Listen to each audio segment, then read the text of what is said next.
ভারতের রাজধানী দিল্লিতে ককরোচ জনতা পার্টির সংসদ চলো কর্মসূচিকে ঘিরে আজ উত্তেজনা অব্যাহত রয়েছে। সকাল থেকে এই যন্তর মন্তরে অবস্থান কর্মসূচি চালিয়ে যাচ্ছেন দলটির প্রতিষ্ঠাতা অভিজিৎ দীপকে। গতকালের সংঘর্ষের পর আজও পার্লামেন্ট এলাকার নিরাপত্তা জোরদার করা হয়েছে। পুলিশের সাথে বিক্ষোভকারীদের টানটান উত্তেজনা বিরাজ করছে। গতকালের সহিংসতার ঘটনায় মামলা দায়ের করেছে পুলিশ। অন্যদিকে আন্দোলনকারীদের অভিযোগ আইন শৃঙ্খলা বাহিনী অতিরিক্ত বল প্রয়োগ করেছে। আন্দোলনের প্রতি সংহতি জানিয়ে অনশন চালিয়ে যাচ্ছেন সোনম ওয়াংচুকও।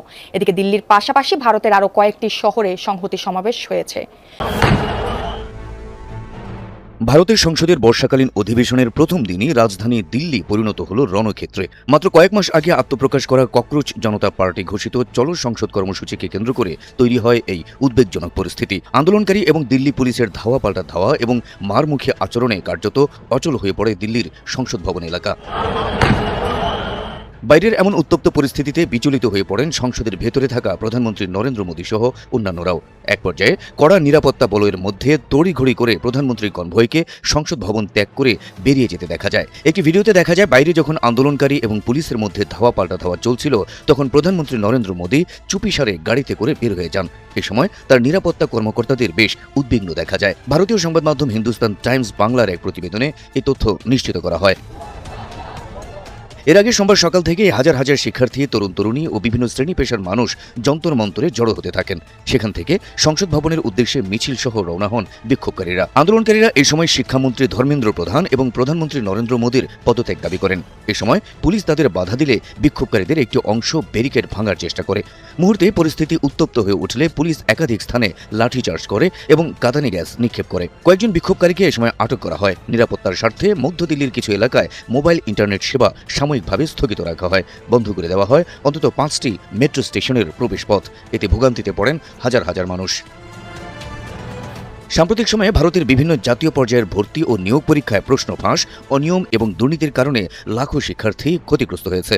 বিশেষ করে 22,80,000 শিক্ষার্থীর মেডিকেল পরীক্ষায় ভয়াবহ জালিয়াতি এবং এর জেরে 20 শিক্ষার্থীর আত্মহত্যার ঘটনায় এই বিক্ষোভ দানা বেঁধে ওঠে। এসবের প্রতিবাদে ককরোচ জনতা পার্টি কেন্দ্রীয় শিক্ষামন্ত্রী ধর্মেন্দ্র প্রধানের পদত্যাগ, পরীক্ষা ব্যবস্থায় জবাবদিহি নিশ্চিত করা, ক্ষতিগ্রস্ত শিক্ষার্থীদের জন্য ন্যায় বিচার এবং শিক্ষা ব্যবস্থায় কাঠামোগত সংস্কারের দাবিতে আন্দোলনে নামে। সম্প্রতি এই আন্দোলনের সংহতি প্রকাশ করেন শিক্ষা সংস্কারক ও পরিবেশকর্মী সোনম ওয়াংচুক। দাবি আদায়ে তিনি 21 দিন ধরে অনশন করছিলেন, কিন্তু শনিবার পুলিশ তাকে জোরপূর্বক হাসপাতালে নিয়ে গিয়ে অনশন ভাঙার জন্য চাপ প্রয়োগ করে। আর এর প্রতিবাদেই সংসদের চলমান অধিবেশনের প্রথম দিনে চলো সংসদ কর্মসূচির ডাক দেয় তরুণদের দল ককরোচ জনতা পার্টি বা সিজেপি। বাংলাদেশে 2024 সালের জুলাই মাসে শিক্ষার্থীদের আন্দোলন ধীরে ধীরে এমন এক গণ আন্দোলনের রূপ নিয়েছিল যা শেষ পর্যন্ত দেশের রাজনৈতিক ইতিহাসই বদলে দেয়। ঠিক সেই জুলাইয়ের মতো ঘটনা ঘটছে ভারতের রাজধানী নয়াদিল্লিতে। যদিও দুই দেশের রাজনৈতিক আন্দোলনের লক্ষ্য এবং প্রেক্ষাপট এক নয়, তবু শিক্ষার্থীদের নেতৃত্বে রাজপথে নেমে আসা, পুলিশের সঙ্গে সংঘর্ষ, কাঁদানে গ্যাস, লাঠিচার্জ এবং সরকার বিরোধী ক্ষোভ, এসব দৃশ্য নতুন করে আলোচনায় এনেছে ভারতের চলমান আন্দোলনকে। ভারতের রাজধানী নয়াদিল্লিতে ককরোচ জনতা পার্টি বা সিজেপির ডাকা লং মার্চ টু পার্লামেন্ট কর্মসূচিকে কেন্দ্র করে সোমবার সকাল থেকেই হাজার হাজার শিক্ষার্থী জড়ো হতে শুরু করেন যন্তর মন্তরে। তাদের লক্ষ্য ছিল শান্তিপূর্ণ মিছিল নিয়ে সংসদ ভবনের দিকে এগিয়ে যাওয়া, কিন্তু আগে থেকেই পুরো এলাকায় কঠোর নিরাপত্তা ব্যবস্থা গড়ে তোলে দিল্লি পুলিশ। ব্যারিকেড, অতিরিক্ত পুলিশ ও আধা সামরিক বাহিনীর সদস্য মোতায়েন করা হয়। এরপরে শুরু হয় উত্তেজনা। বিক্ষোভকারীরা কয়েকটি স্থানে নিরাপত্তা ব্যারিকেড অতিক্রম করার চেষ্টা করলে পুলিশের সঙ্গে ধস্তাধস্তি শুরু হয়।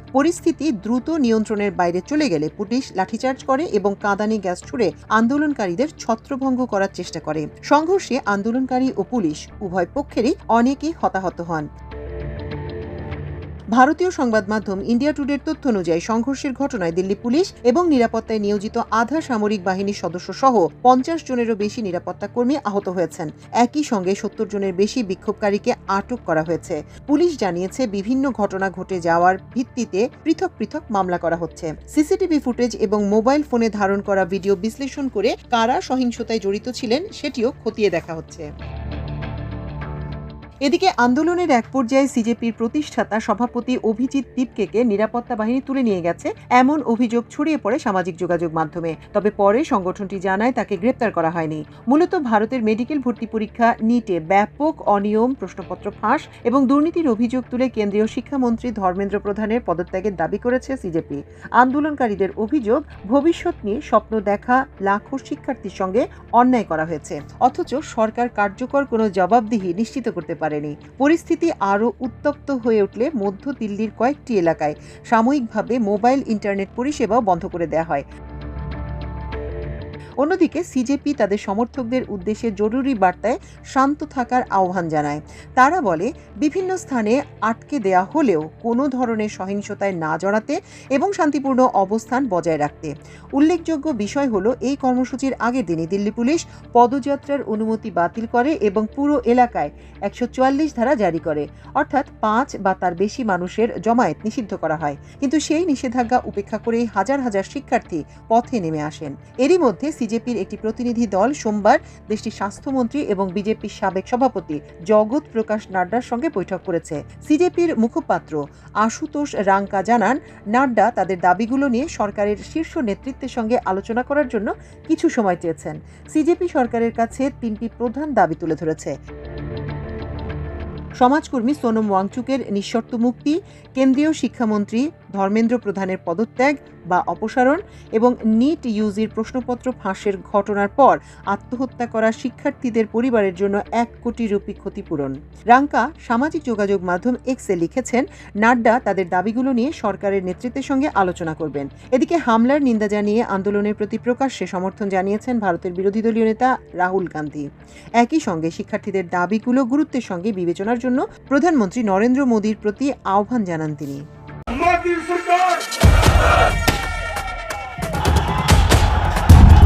ছাত্রদের আন্দোলনে উত্তপ্ত হয়ে উঠেছে ভারতের রাজধানী নয়াদিল্লি।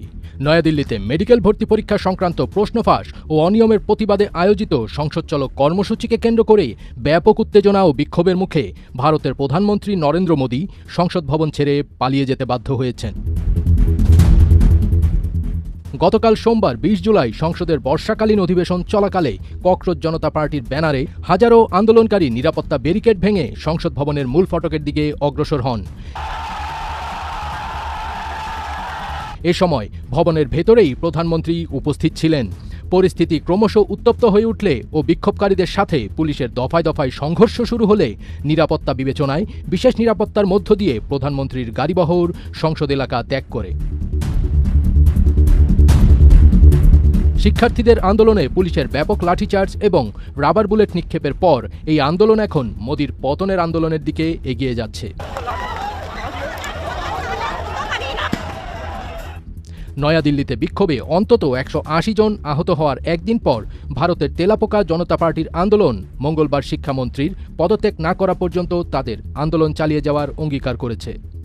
তেলাপোকা জনতা পার্টির অনলাইন আন্দোলনের শক্তি প্রদর্শনে সোমবার হাজার হাজার বিক্ষোভকারী ধর্মেন্দ্র প্রধানের পদত্যাগ এবং ব্যাপক পরীক্ষা সংস্কারের দাবিতে জাতীয় রাজধানীর কেন্দ্রস্থলে জড়ো হয়েছিলেন।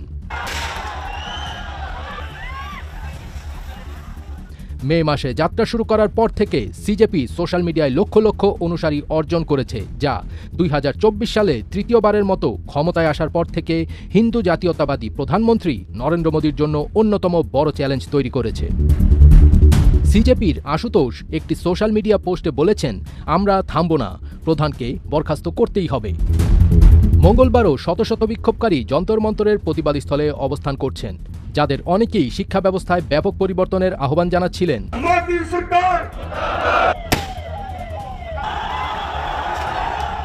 সোমবার প্রায় 5 বছরের মধ্যে দিল্লির অন্যতম বৃহত্তম এক গণসমাবেশে বিক্ষোভকারীদের সংসদ অভিমুখে মিছিল করতে বাধা দিতে পুলিশ কাঁদানে গ্যাস ও লাঠিচার্জ করে।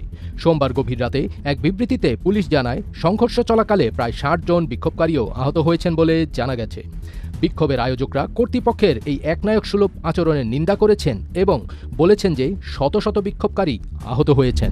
তেলাপোকা নামে পরিচিত একদল তরুণ তরুণী, যাদের নিয়ে একসময় হাসাহাসি হয়েছিল, তারাই আজ হাজার হাজার মানুষের মিছিলে পরিণত হয়েছে। ব্যারিকেড, কাঁদানো গ্যাস, লাঠিচার্জ কিছুই তাদের থামাতে পারেনি। প্রশ্ন এখন একটাই, এটা কি শুধু একটি ছাত্র আন্দোলন, নাকি মোদী সরকারের ক্ষমতা এখন হুমকির মুখে?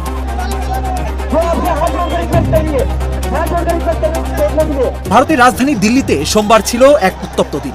সংসদ অভিযানের ডাক দেয় ককরোচ জনতা পার্টি বা সিজেপি। আন্দোলনকারীদের মূল দাবি কেন্দ্রীয় শিক্ষামন্ত্রী ধর্মেন্দ্র প্রধানের পদত্যাগ, পরীক্ষার প্রশ্নপত্র ফাঁসের নিরপেক্ষ তদন্ত এবং ক্ষতিগ্রস্ত শিক্ষার্থী ও পরিবারগুলোর জন্য ন্যায় বিচার। হাজার হাজার বিক্ষোভকারী সংসদের দিকে এগোতে শুরু করলে দিল্লি পুলিশ শহরের বিভিন্ন এলাকায় ব্যারিকেড বসায়।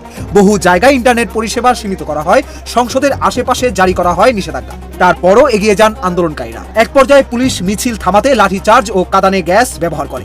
ভারতীয় সংবাদ মাধ্যমের তথ্য অনুযায়ী বেশ কয়েকজন পুলিশ সদস্য আহত হন এবং 70 জনেরও বেশি আন্দোলনকারীকে আটক করা হয়। এই আন্দোলনের আরেকটি গুরুত্বপূর্ণ মুখ হলেন পরিবেশবাদী ও শিক্ষাবিদ সোনাম ওয়াংচুক। তিনি অনশন চালিয়ে যাচ্ছেন এবং জানিয়েছেন সংসদ সদস্যদের সঙ্গে আন্দোলনকারীদের সাক্ষাতের সুযোগ না দেওয়া পর্যন্ত তিনি অনশন ভাঙবেন না। হাসপাতাল থেকেই তিনি আন্দোলন চালিয়ে যাওয়ার ঘোষণা দিয়েছেন। এদিকে পরিস্থিতির গুরুত্ব বুঝে সরকারের পক্ষ থেকেও প্রথমবারের মতো আলোচনার উদ্যোগ নেওয়া হয়। কেন্দ্রীয় স্বাস্থ্যমন্ত্রী জেপি নাড্ডা সিজেপির প্রতিনিধিদের সঙ্গে বৈঠক করেন, কিন্তু বৈঠক শেষে আন্দোলনকারীরা স্পষ্ট জানিয়ে দেন তাদের 3টি মূল দাবি পূরণ না হওয়া পর্যন্ত আন্দোলন বন্ধ হবে না।